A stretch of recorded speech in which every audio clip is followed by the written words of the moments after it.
नाज़रीन आदाब, मुंसिफ टीवी में आपका इस्तकबाल। आप देख रहे हैं जय महाराष्ट्र। शुरुआत करेंगे हेडलाइंस के साथ। मंशियात की लानत से निपटने के लिए पुलिस और इंतजामिया उठा रही है जरूरी इकदाम। नवी मुंबई में प्रोग्राम से देवेंद्र फडणवीस का खिताब।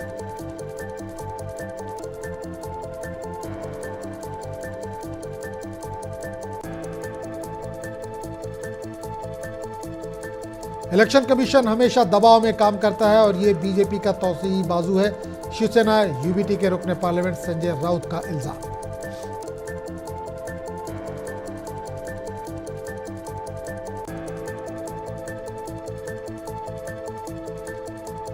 एनसीपी एसपी के आला जराए से खबर। शरद पवार बीजेपी के हिमायत के लिए अजित पवार के साथ नहीं मिलाएंगे हाथ।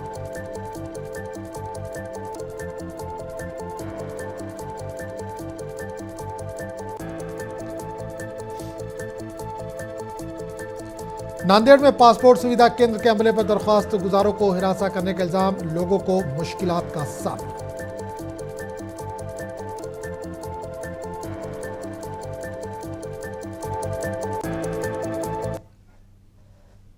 और खबरों की तफसील।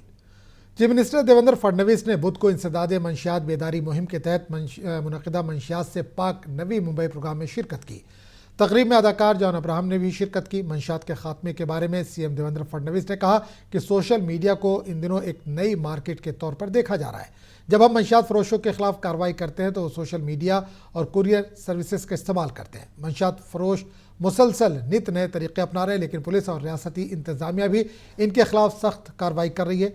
अदाकार जॉन अब्राहम ने प्रोग्राम में कहा कि इन्होंने अपनी ज़िंदगी में कभी मंशियात को हाथ नहीं लगाया। आपको भी ज़िंदगी में बहुत नज़्म ज़ब्त का मुजाहरा करना चाहिए और अपने साथियों और नौजवानों के लिए रोल मॉडल बनना चाहिए।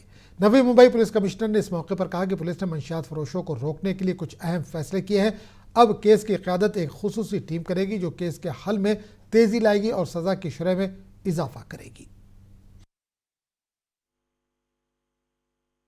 नवी मुंबई में ड्रग्स फ्री नवी मुंबई इस अभियान की शुरुआत की गई है। इसके तहत बड़े पैमाने पर लोगों में जागृति करना, जो संदिग्ध हैं उनके ऊपर कार्रवाई करना और विशेष रूप से हमारी नई पीढ़ी ड्रग्स से दूर रहे, इसके लिए प्रयास इस माध्यम से हम करने वाले हैं।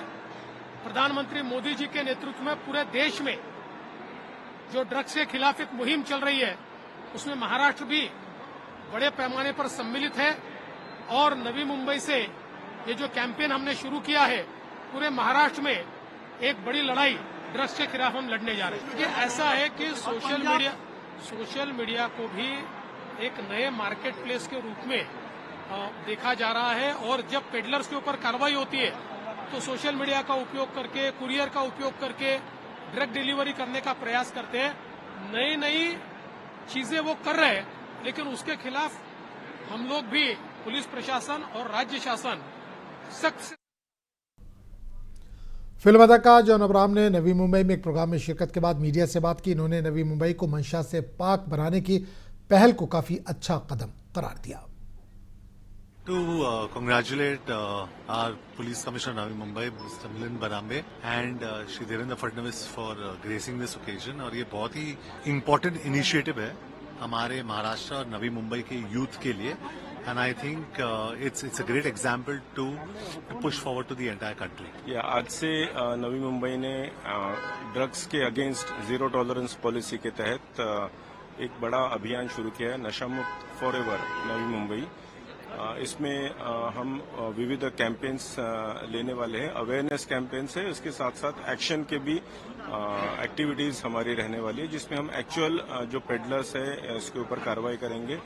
इसकी खास बात यह है कि बेसिकली हम लोगों से भी अपील कर रहे हैं कि आपके एरिया में गली नुक्कड़ चौराहे पे जहां पर भी या आपके स्कूल के बगल में अगर आपको कहीं पर भी कोई पेडलिंग करते हुए दिखता है, कोई ड्रग्स बेचते हुए दिखता है, तो कृपया करके हमारा जो हेल्पलाइन नंबर है 8828112112, इसके ऊपर आप एनोनिमसली बिना नाम बताए आप कॉल करके इन्फॉर्मेशन दे, नवी मुंबई पुलिस तुरंत कार्रवाई करेगी। शिवसेना के रुकने पार्लियामेंट संजय राउत ने इलेक्शन कमीशन को तनकीद का निशाना बनाया। संजय राउत ने इल्जाम लगाया कि इलेक्शन कमीशन हमेशा दबाव में काम करता है और ये बीजेपी का तौसी बाजू है।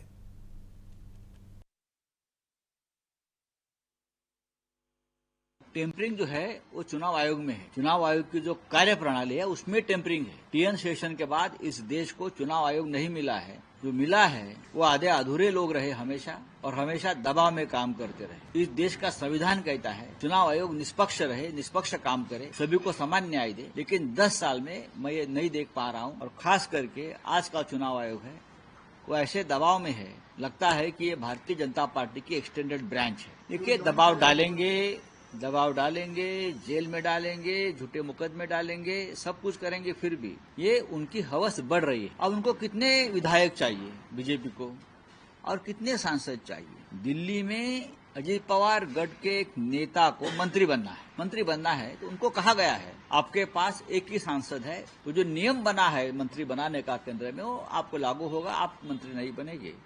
अगर आप 7 सांसद लेके आते हो कहां से, पवार साहब से, तो आपको मंत्री बनाया। तो इसीलिए सब चल रहा है, उनका कोटा पूरा कर रहे हैं मंत्री बनने के लिए। ना उससे देश को फायदा है, ना उससे, ना महाराष्ट्र।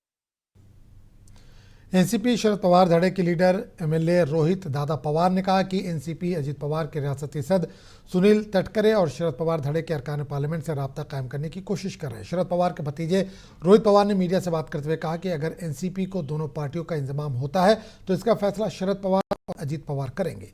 एनसीपी एसपी के आला जराए से खबर है कि शरद पवार बीजेपी की हिमायत के लिए अजित पवार के साथ हाथ नहीं मिलाएंगे।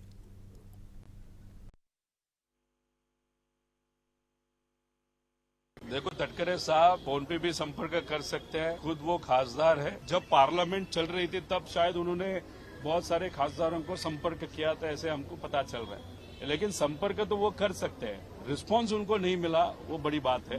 कि सब भी खासदार हैं, उनको मालूम है कौन से वातावरण में वो चुन के आए हैं, लोगों का विश्वास उन पे क्यों बिठाया गया था और वो क्यों चुन के आए थे।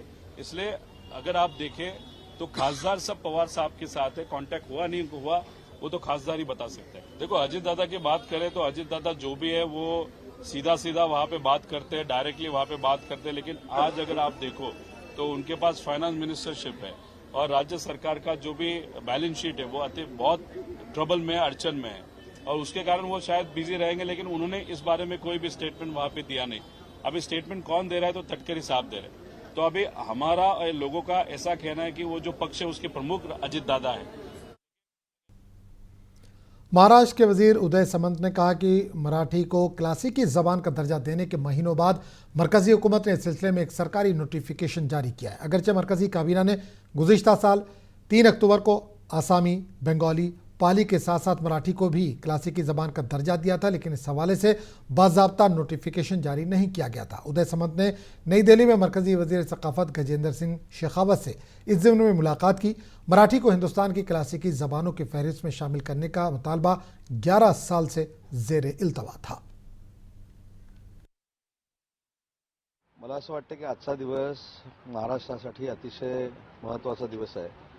आज माझ्यासोबत शेखावत साहेबांना ज्ञानेश्वर मुळे साहेब भेटायला आलेले आहेत, सदानंदजी मोरे आहेत, ढवळसर आहेत। हे सगळे साहित्यामध्ये काम करणारे महाराष्ट्रातली दिग्गज मंडळी आहेत। रंगनाथ पठारे साहेबांच्या समितीनं त्याची शिफारस केली होती, मुळे साहेबांनी त्याचा पाठपुरावा केला होता आणि म्हणूनच देशाचे पंतप्रधान नरेंद्र मोदी साहेबांनी मराठी भाषेला अभिजात भाषेचा दर्जा जाहीर केला होता, परंतु त्याची अधिसूचना अजून निघालेली नव्हती। आताच आम्ही शेखावत साहेबांची भेट घेतलेली आहे आणि मला असं वाटतं की आजच तासाभरामध्ये हा GR निघेल, अधिसूचना निघेल आणि ती स्वतः शेखावत साहेब आमच्याकडे देतील, अशा पद्धतीची आमची। महाराष्ट्र के सबसे कदीम museum doctor Bhaudaji Lord museum का तज़ीन 9 के बाद दोबारा इफ्तिताह किया गया। वज़ीर आला देवेंद्र फडणवीस ने इसका इफ्तिताह किया। म्यूजियम 4 साल तक बंद रहा, पहले कोविड वबा की वजह से और बाद में तज़ीन व आराइश के काम के लिए इसे बंद रखा गया था। इस मौके पर देवेंद्र फडणवीस ने कहा कि म्यूजियम शहर की तहजीब, सकाफत, लोगों की ज़िंदगी और तारीख़ की एक झलक फराहम करते हैं। इन्होंने मज़ीद कहा कि इस तरह के अजायब घरों की तामीर का बुनियादी मकसद आने वाली नस्लों के लिए तारीख़ी विरसे को महफूज करना है। आपल्याही देशामध्ये या संदर्भात मोठ्या प्रमाणात जागृती झाली आहे आणि अनेक अशा प्रकारचं काम करणारे लोक ज्यांच्याशी मी चर्चा करतो ते तर असं म्हणतात की अशा प्रकारच्या सिव्हिलायझेशनची खाण भारत आहे. भारतामध्ये तुम्ही जिथे उत्खनन कराल त्या ठिकाणी तुम्हाला सिव्हिलायझेशन सापडेल. अशा प्रकारच्या परिस्थितीमध्ये मला असं वाटतं की अशा प्रकारची संग्रहालय ही अत्यंत महत्वाची आहे. आपल्याला कल्पना आहे की भाऊ दाजी लाड हे खरं म्हणजे ग्रँड मेडिकल कॉलेजच्या पहिल्या बॅचचे डॉक्टर होते आणि अतिशय प्रथितयश अशा प्रकारचं व्यक्तिमत्व होतं. पण संपूर्ण जीवन त्यांनी आपल्या समाजाकरता त्या ठिकाणी घालवलं. अनेक भाषा त्यांना यायच्या, संस्कृत त्यांना चांगली यायची. नांदेड़ शहर के हेड पोस्ट ऑफिस में वाक़ पासपोर्ट सेवा केंद्र के अमले की जानिब से दरख्वास्त गुजारों को हिरासा करने की शिकायत सामने आई है. दरख्वास्त गुजारों का कहना है कि बिला ज़रूरत इजाफी दस्तावेजात तलब किए जा रहे हैं और मुकम्मल दस्तावेजात होने के बावजूद इन्हें वापस किया जा रहा है. कांग्रेस के साबिक़ कॉरपोरेटर मुंतखबुद्दीन ने इस मामले पर शदीद एतराज़ करते हुए मरकजी वजीर एस जयशंकर, पूना के इलाकाई पासपोर्ट ऑफिसर, जिला कलेक्टर और पोस्ट ऑफिस के चीफ ऑफिसर को तहरीरी मेमोरेंडम भेजा है. इन्होंने कहा कि पासपोर्ट एक्ट के तहत दरख्वास्त गुजार से सिर्फ 2 अहम दस्तावेजात यानी तारीख पैदाइश और रिहायशी सबूत लाजमी है, जिनमें आधार कार्ड, बर्थ सर्टिफिकेट या 10वीं की सनद काबिल कबूल है. मुंतजबुद्दीन ने इल्ज़ाम लगाया कि नांदेड़ के पासपोर्ट दफ्तर में गैर ज़रूरी तौर पर इलेक्शन कार्ड तलब किया जा रहा है, हालांकि लाजमी दस्तावेजात की फहरिस्त में शामिल नहीं है. दरख्वास्त गुजारों को 1 माह कबल अपॉइंटमेंट लेने के बावजूद दस्तावेजात के बहाने वापस किया जा रहा है, जिससे अवाम को शदीद मुश्किलात का सामना करना पड़ रहा है. इन्होंने मुतल्लिका हुक्काम से मुतालबा किया कि दफ्तर के अमले को हिदायत जारी की जाए ताकि दरख्वास्तें मुनासिब तरीके से कबूल की जाएँ और अवाम को गैर ज़रूरी परेशानियों से बचाया जा सके. पिछले कुछ दिनों से नांदेड़ के पासपोर्ट ऑफिस में कुछ स्टाफ नया आया है और वो स्टाफ लोग जब अपॉइंटमेंट लेते हैं और यहाँ आते हैं, अपॉइंटमेंट लेने के बाद पहले तो अपॉइंटमेंट महीने 2 महीने के बाद मिलता है. आते हैं तो ये बता रहे हैं ये कागज़ नहीं, वो कागज़ नहीं, जबकि पासपोर्ट के लिए जो उनकी वेबसाइट पर और पासपोर्ट एक्ट में भी कहा गया है कि जन्म तिथि, डेट ऑफ बर्थ का एक पुरावा कंपलसरी है और दूसरा आपका residential proof, photo identity card जो आधार होता है, तो आधार के साथ आपका पैन कार्ड बोलिए या टीसी बोलिए. और जो हायर एजुकेशन वाले लोग रहते हैं तो उसके लिए मैट्रिक की कम से कम सनद या डिग्री वगैरह, और ये सभी पर कागजात में सेम नाम, स्पेलिंग वगैरह सब सेम होनी चाहिए. मुल्क में जारी बदउनवानी, करप्शन, धांधली, तालीमी पसमानदगी, समाजी अदमसावात और इंतज़ामिया की अक्सरियती तबके के हक़ में जानिबदाराना पॉलिसी पर रोशनी डालने के लिए इस्लामिक यूथ फेडरेशन IYF ने 1 रोज़ा ऑल महाराष्ट्र कॉन्फ्रेंस के इनेकाद का ऐलान किया है. कॉन्फ्रेंस को लेकर की जा रही तैयारियों की मालूमात देने के लिए आज एक प्रेस कॉन्फ्रेंस का इनेकाद अमल में आया. ये कॉन्फ्रेंस 12 जनवरी नूरी चौक नांदेड़ में मुनक्किद होगी. इस्लामिक यूथ फेडरेशन IYF एक मुल्क गिर तंजीम है जो सोसाइटी में स्टूडेंट्स के लिए, तलबा के लिए, नौजवानों के लिए और पूरे समाज के लिए काम करती है और मुख्तलिफ मौक़े से जो मुख्तलिफ इशूज़ होते हैं, चाहे वो मिल्लत के हो, चाहे वो मुख्तलिफ समाज के हो, उसको एड्रेस करती है, उसे उठाती है, उसे सॉल्व करने की कोशिश करती है. इसी बात को मद्देनज़र रखते हुए और मज़ीद ये कि उम्मत मुस्लिमा का जो मकसद और नज़्बुलैन है कि वो किस लिए पैदा किए गए, अल्लाह ताला की बंदगी है, उसकी किबरियाई है, उसकी बड़ाई है और अल्लाह ताला की इबादत करना है. ये तमाम बातें ऐसी है जिसके लिए उम्मत मुस्लिमा को पैदा किया गया है.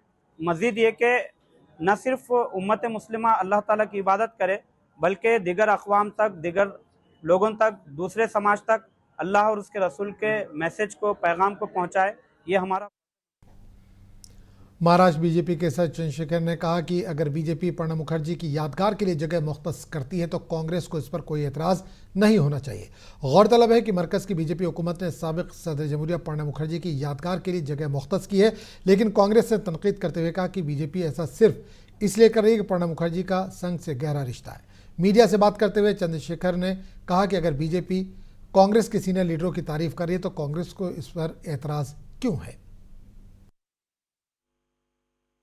देखिए, ये ऐसे विचारों से कांग्रेस पार्टी खराब हुई है. ऐसे विचारों के लोग वहाँ कांग्रेस पार्टी में बहुत से लोग हैं. प्रणब मुखर्जी अपने आप में एक ऐसे नेता थे जो देश को दिशा देकर गए हैं और ऐसे व्यक्ति का सम्मान करना ये भारतीय जनता पार्टी का ये संस्कार रहा है. इसलिए हमारी सरकार या माननीय प्रधानमंत्री मोदी जी, उनके ये पहले से भूमिका रही है मोदी जी की कि देश के लिए, देश के विकास के लिए, देश को संगठित रखने के लिए, देश के देश प्रेम के लिए, देशभक्ति जिन व्यक्ति में है, ये इतिहास होता है कि उनके जीवन कैसा वो व्यापित करे।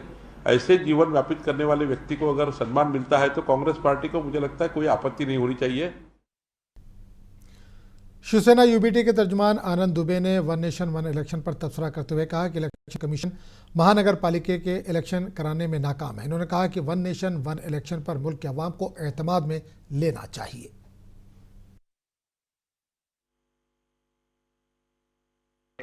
देखिए, हमारी पार्टी का एक ही स्टैंड है कि पहले हम आपका बिल देखेंगे, आपका मसौदा देखेंगे, आप कैसे वन नेशन वन इलेक्शन करने वाले हैं, क्या आपकी योजना है, क्योंकि हमने अभी तक देखा है कि आप वन नेशन वन इलेक्शन तो छोड़िए, आप महानगर पालिका के चुनाव समय पे नहीं करा पा रहे। बीजेपी लीडर क्रिस सोमैया का कहना है कि मालेगांव वोट जिहाद का मरकज बन गया। इन्होंने ये भी इल्जाम लगाया कि बांग्लादेशियों को भी मालेगांव से ही बर्थ सर्टिफिकेट देने के इकदाम किए जा रहे हैं। यही तो मैं कह रहा हूं, राहुल गांधी हो, कांग्रेस हो, शोभा बच्चाव हो, उनका पूरा कांग्रेस की जो स्ट्रेटेजी है वो मालेगांव है। मालेगांव ये वोट जिहाद का केंद्र बना। मालेगांव ये वोट जिहाद के फंड 2200 करोड़ रुपए आए, यहां से देश भर में गए। मालेगांव में अब बांग्लादेशी और रोहिंग्या को इंडियन सिटीजनशिप के लिए बर्थ सर्टिफिकेट देने का भी। मालेगांव शहर कोरोना वबा के वक्त हॉट स्पॉट समझा जाता था, जिसकी वजह से मालेगांव काफ़ी खबरों में रहा था। अब नए वायरस HMPV के केसेस सामने आने के बाद मालेगांव का तिब्बी अमला मुतहरिक हो गया है। मालेगांव शहर का सिविल अस्पताल इस वायरस से निपटने की तैयारी कर रहा है। डॉक्टरों का कहना है कि महकमा सेहत चौकस है।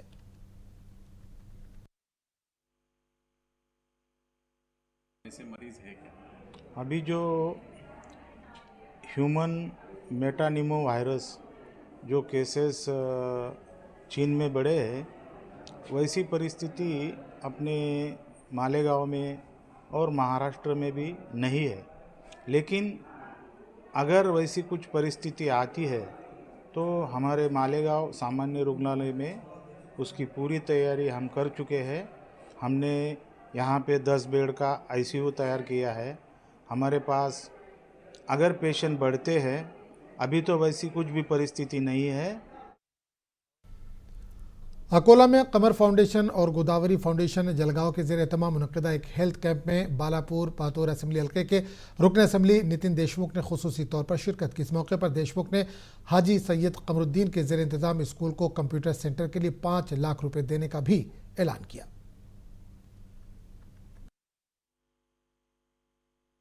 खास करके समाज में बहुत से पार्टियों का बालापुर का बहुत योगदान है। महिला का तो खास करके महिला लोगों ने हमारा प्रचार किया, वोट दिया। खास करके महिला लोगों के वास्ते क्या।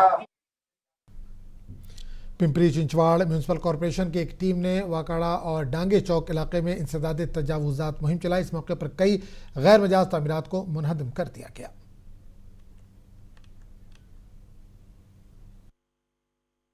पिंपरी चिंचवड़ म्यूनसिपल पार्टी के डग क्षेत्रीय कार्यालय के अंतर्गत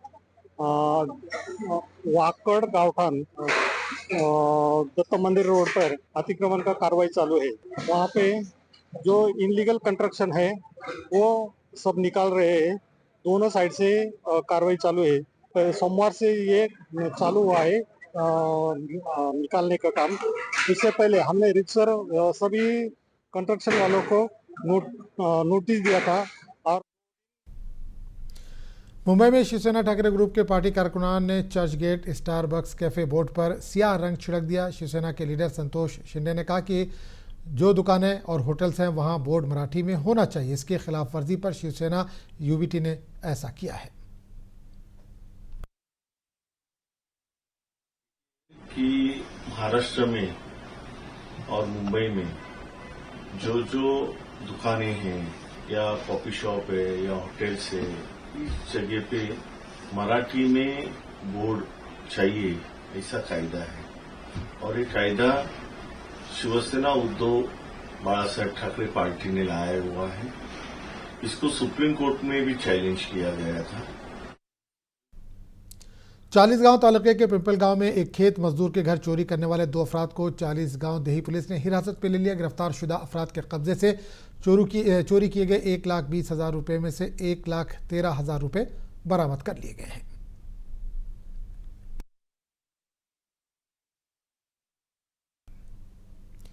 हिजरत करने वाले फ्लेमिंगो और दीगर परिंदों की बड़ी तादाद नवी मुंबई के कारावे गांव पर पहुंची है। नवी मुंबई का कारावे गांव इस वक्त नकले मकानी करने वाले परिंदों की पनाहगाह में तब्दील हो गया है। इस खूबसूरत नज़ारे को देखने के लिए लोगों की बड़ी तादाद यहां पर जमा हो रही है।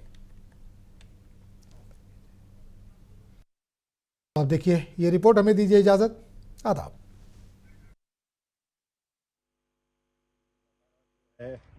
सालों से इतना बढ़िया होते जा रहा है। अभी इधर पीछे आप देख रहे होंगे तो शायद 5,000 से ऊपर फ्लेमिंगोज है। ये मेरा तीसरा साल है जो मैं फ्लेमिंगो देखने के लिए पुणे से आ रहा हूँ। अब आपको क्या इनको जो खाने के लिए चाहिए वो अलगी जो है, वो अलगी यहाँ पे बहुत अच्छी मिलती है, इसीलिए वो यहाँ पे आते हैं। और जो हाई टाइड और लो टाइड होता है तो उसके हिसाब से वो यहाँ तक आते हैं। थोड़ा शैलो पानी रहेगा तो उसमें वो अपना मुंह अंदर के डुबा के वो अलगी खाते हैं। क्या कहेंगे आप जो फ्लेमिंगो आपको देखने के लिए मिले, गेस्ट हो आप? यस, मैंने तो फर्स्ट टाइम देखा और ये मेरा एक्सपीरियंस बहुत अच्छा था और ये मेरा फर्स्ट टाइम है और मुझे बहुत सुंदर लगा यहाँ सब देखकर। मैं उत्तराखंड से आई हूँ, नैनीताल से। और ये कहीं नहीं देखा, for the very first time मैंने आज ही यही देखा और इतनी सारी इनकी वो है। Thank you. क्या लगा ये पक्षियों को देख के, कैसे कितना आपको आनंद अपने आप को महसूस कर रहे हैं? और किसी को बताएंगे देखने? बिल्कुल, सबको बताएंगे देखने को क्या आए और यहाँ देखे। बहुत सुंदर, very beautiful. Hina, thank you. Hima Singh, मैं ये न्यू मॉम्बे में रहती हूँ और मैं देखती हूँ, मैं तो हमेशा इधर आती हूँ।